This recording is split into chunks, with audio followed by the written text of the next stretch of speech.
Oui, ça y est, je suis avec vous. Eh bien, bonjour à tous, bonjour à toutes. Et puis, je ne sais pas où vous en êtes, vous, ce matin. Mais moi, à l'heure à laquelle je viens vers vous, j'en suis au petit déjeuner, il est à peine 6h30 du matin.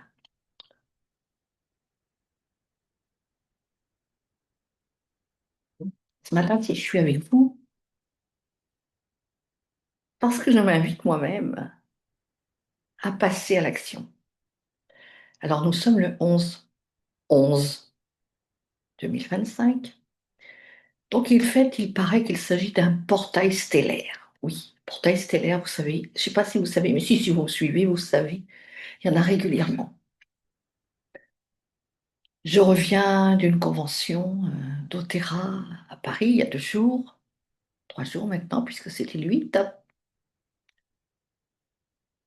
avant de franchir ce portail. Parce que oui, quand un portail s'ouvre, quand on reçoit des codes de lumière encore plus intensivement qu'avant, quand on est dans cette période de changement, de transformation,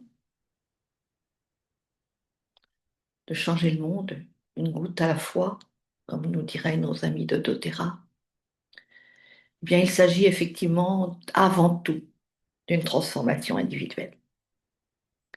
Alors j'étais dans une convention d'Otera, j'ai entendu des messages, je rentre chez moi, j'ouvre mon ordinateur, bah, il y a confirmation des messages que j'ai entendus. Comme par hasard, la vie est bien faite, les synchronicités, vous savez qu'elles sont nombreuses et de plus nombreuses si vous y faites attention. Et j'arrive sur une vidéo où il était question tout à la fois de portail stellaire et d'énergie, et aussi de rituels et de méditation, et de passage à l'action. J'ai entendu parler par Marie Kim dans sa dernière intervention, dans la dernière intervention de la convention, de Joe Dispenza, dont j'avais déjà entendu le nom, certainement plusieurs fois, sans jamais y prêter attention. Il se trouve que la vidéo que j'écoute, eh bien, elle parle aussi de Joe Dispenza. Et il était question de méditation et il était question de passage à l'action. Oui, c'est vrai que moi, personnellement, la méditation, c'est vraiment pas mon truc. Vraiment, vraiment pas mon truc. Enfin, la méditation, telle que vous l'imaginez sans doute, c'est-à-dire vous poser assis en tailleur, déjà, un, parce que je ne suis pas assez sportive, et puis deux, parce que non, rester assise comme ça sans bouger, c'est pas du tout ma came. Ma came, c'est plutôt l'hyperactivité, enfin, c'était ma came. J'ai passé 50 ans dans cette hyperactivité. Et puis, j'ai continué. En atténuant peut-être un peu en ayant quitté l'éducation nationale. J'étais moins active en n'ayant plus les enfants à la maison. Un jour, je me suis retrouvée face à moi-même. Si vous connaissez mon histoire, il a bien fallu que j'aille voir à l'intérieur avec qui je vivais depuis aussi longtemps sans le savoir. Ce qui me vient là à l'instant, c'est que je fais partie d'une fraternité depuis quelques mois, oui, moins de 2 ans d'ailleurs, et que ce mois-ci, il s'agit justement d'une étape à propos de la méditation et de la prière. Et j'ai pas retenu la phrase exacte, mais il semblerait que quand les gens parlent de prière dans cette fraternité, ils parlent plutôt de demande à Dieu.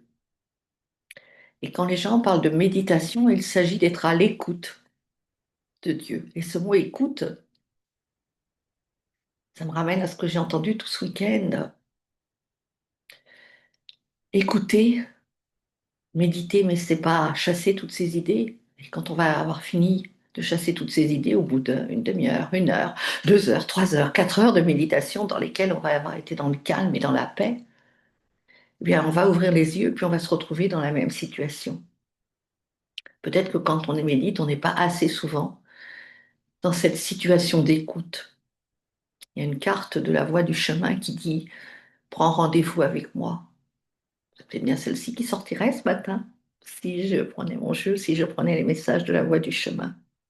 Prendre rendez-vous avec soi, prendre rendez-vous avec la présence en soi, pour écouter, pour être au service du divin en chacun de nous, enfin en chacun de nous, en nous d'abord, et au service du divin en l'autre. Et être au service du divin, c'est aussi passer à l'action. Alors, eh bien évidemment, j'ai fait des recherches, passer à l'action. Mais qu'est-ce qu'il me faut pour passer à l'action? Je reviens d'un congrès d'Otera et j'ai fort envie de diffuser les huiles. J'ai surtout envie de diffuser les compléments alimentaires. Et j'ai surtout envie de diffuser cette opportunité, puisque évidemment, chaque fois que je vois toutes ces personnes qui montent sur scène et qui témoignent, et c'était tellement puissant, j'en ai encore les larmes aux yeux. C'est tellement puissant de les voir se transformer, puisque voilà, je fréquente les cercles d'Otera depuis déjà 5, 6, 7 ans, 6 ans, 7 ans, je ne sais plus trop. Et que ce qui me touche le plus profondément, c'est de voir les lumières se révéler, ces personnes se transformer, les leaders que j'ai connus, ben, qui n'étaient pas dans mon équipe, donc quand même quand elles étaient déjà avec une équipe assez relativement importante derrière elles. Et quand je les vois aujourd'hui témoigner par exemple de la pyramide des croyances, et quand je vois leur transformation, quand je la vois, quand je la ressens, quand je la sens au fond de moi, ça me donne juste beaucoup d'émotions, ça me fait monter les larmes aux yeux. Et qu'est-ce qui me manque à moi? Ben, il me manque rien normalement pour faire la même chose. Mais peut-être que en ce moment, c'est juste ce qui me manque effectivement, c'est le passage à l'action. Et c'est aussi pour ça qu'à 6h30 du matin, je suis dans ma vidéo, parce que ça fait des semaines que j'ai envie de vous parler et ça fait des semaines que je retarde ce passage à l'action. Alors, de quoi on a besoin pour passer à l'action? Je suis allée regarder. C'est quoi? Parce que dans la vidéo, déjà, il en était question. La sérotonine. La sérotonine, c'est celle qui va nous permettre, voilà, cette tranquillité, cette paix. Et ça, des huiles essentielles, on en a plein. On a sérénité, on a voilà, le adaptif, on a vraiment plein d'huiles essentielles. Mais eh ben, qu'est-ce qu'il nous faut pour avoir la dopamine dont on a besoin pour passer à l'action? Alors, je suis allée regarder sur Internet vite fait et j'ai trouvé eh bien qu'il fallait de la tyrosine et puis je ne sais plus quel autre. Donc voilà, ben, donc on trouve ça dans les oméga 3, dans les bananes, dans les amandes, dans des choses comme ça. Et les oméga 3, les oméga 6, mais j'en prends tous les jours. Mais j'en prends peut-être pas la bonne dose ou pas suffisamment. Il va peut-être falloir que j'augmente les doses. Et puis les oméga 3, j'en ai des extraordinaires. Alors j'ai ceux-là, j'en ai eu plein d'autres formules chez doTERRA. Mais ce matin, c'est celui-là, ce sachet-là que je suis allée chercher. Ce sachet-là qui est vraiment d'une préciosité et qui a une histoire. Et j'ai aussi envie de vous parler de cette histoire ce matin, parce qu'en fait, avant de commencer ma vidéo, c'était vraiment ça mon intention, de vous raconter cette histoire qui me touche tellement particulièrement, qui va nous parler de reliance, qui va nous parler de magie, qui va nous parler d'avoir un objectif, une vision, mais qui va grandir au cours des mois, au cours des années, et qui est souvent tellement, tellement, tellement plus grande que ce que nous imaginons. Alors l'histoire de ce petit sachet, qui est de l'huile d'olive, mélangée avec des omégas de poisson, elle est juste magique et elle me touche plus particulièrement puisque il se trouve que, alors, on va, je vais essayer de vous mettre tout ça en vrac sur la table et vous trierez, vous irez chercher et on continuera en fonction de ce dont vous aurez besoin de savoir. Posez-moi des questions pour aller plus loin dans ce qui vous aura particulièrement touché. Est-ce que c'est le passage à l'action? Est-ce que c'est la dopamine? Est-ce que c'est les oméga 3? Est-ce que c'est ce vers quoi on va aller maintenant? On va parler par exemple de la fondation Healing Hands, qui est vraiment une chose importante pour moi chez doTERRA. On va parler du sourcing, qui est également une chose super importante chez doTERRA. On va parler de la qualité, qui est une chose tellement importante chez moi. D'ailleurs, de tout ça, j'ai déjà fait des vidéos, évidemment. Vous pourrez le trouver sur la chaîne et peut-être que je vous mettrai des liens. Mais bon, pourquoi celle-ci, elle me touche et je vous en ai aussi déjà parlé? Parce que quand j'ai découvert la fondation Healing Hands et quand j'ai commencé à lire des histoires, j'ai entendu parler, lors des premiers séminaires dans lesquels j'allais, de ce couple de restaureurs grecs sur l'île de Lesbos qui recueillait les réfugiés qui avaient traversé la mer. C'est une des îles les plus proches. Allez, je ne sais pas trop de quel pays, voilà, où les gens fuyaient.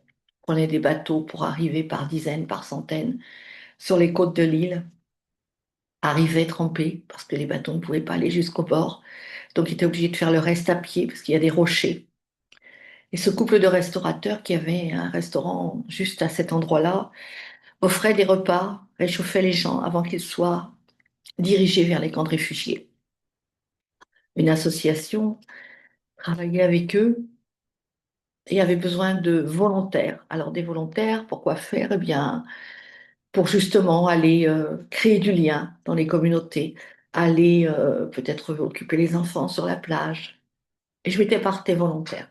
J'ai pris mon billet d'avion, la date était fixée, et il se trouve que quelques semaines avant, j'ai reçu un message, un appel peut-être, parce que je les avais aussi au téléphone, des responsables de l'accueil des volontaires pour l'association, qui m'a dit que ça n'était plus possible, je devais annuler mon voyage à cause des émeutes qu'il y avait eu en Grèce, de la guerre civile en quelque sorte entre la population et les réfugiés, enfin, était-ce entre la population et les réfugiés. Voilà, des choses fomentées, et que le camp de réfugiés était fermé, que l'association ne pouvait plus y travailler, et donc mon billet a été annulé.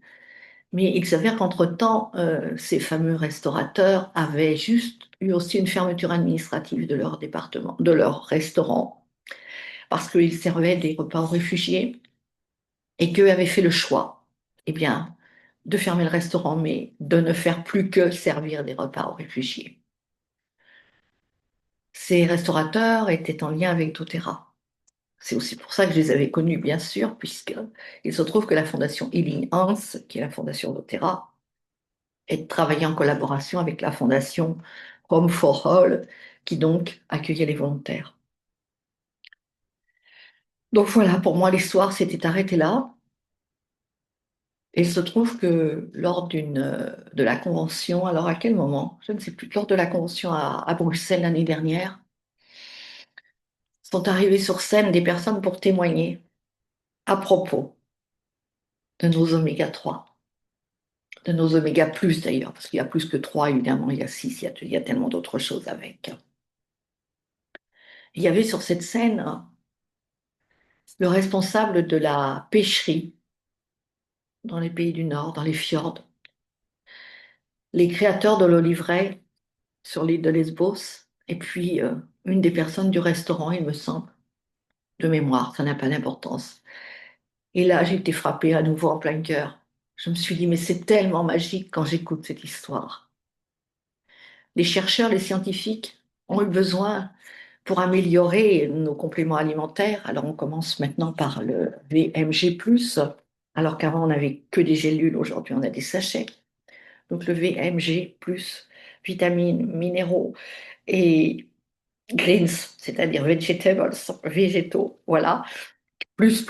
Donc, ça, ce sont tous nos vitamines, minéraux, oligo-éléments, tout ce dont nous avons besoin est dans ce sachet, sous cette forme ou sous une autre d'ailleurs. Mais c'est dans cette forme dont je vais vous parler aujourd'hui, puisque c'est celle qui concerne mon histoire. Dans celle-ci, il y a les omégas. Donc, ce qu'on avait avant sous forme de gélules avec 3 boîtes, on prend maintenant du VMG+, et de l'oméga 3. Donc, les chercheurs, des scientifiques de chez doTERRA, sont à l'œuvre, à pied d'œuvre, continuellement pour améliorer en fonction des recherches sur la micronutrition. Eux-mêmes font des tests, eux-mêmes font. Enfin, la recherche continue et ça me passionne. Alors, ce que je disais il y a 2 jours à ma fille, ça me passionne, mais je ne sais pas le retransmettre. Par contre, vous pouvez trouver les informations. Il suffit de taper les bons mots sur Internet et tous les fruits des recherches sur doTERRA, chez doTERRA sont marqués, sont accessibles au grand public. Il n'y a rien de secret. Donc, sur cette scène de la Convention à Paris, et malgré mes talents limités dans la compréhension de l'anglais, on avait de la traduction instantanée, mais la technique n'est pas toujours au point. J'ai entendu cette histoire merveilleuse. Les omégas, normalement, ce sont des poissons. Ils sont récoltés, récupérés dans des poissons, dans des pêcheries. Alors avec les fjords, où il y a l'eau froide, l'eau chaude, l'eau douce. Il y a un mélange, voilà, où on a vraiment les poissons de la meilleure qualité, donc les omégas de la meilleure qualité. Mais ça ne suffisait pas. Il manquait un polyphénol, je crois, quelque chose comme ça. Et on a eu idée d'y associer de l'huile d'olive. Et où a-t-on trouvé de l'huile d'olive? Eh bien, dans les oliveraies sur l'île de Lesbos. Là aussi, c'est un ensoleillement parfait pour avoir des olives à maturité, pour avoir toujours la même qualité, puisque chez doTERRA, il y a un truc qui est particulièrement important, c'est qu'on ait toujours la même qualité de produit.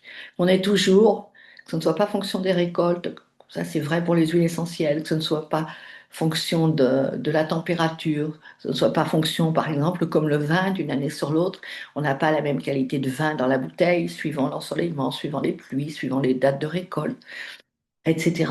Bien, il se trouve que chez doTERRA, on s'arrange pour avoir une qualité constante.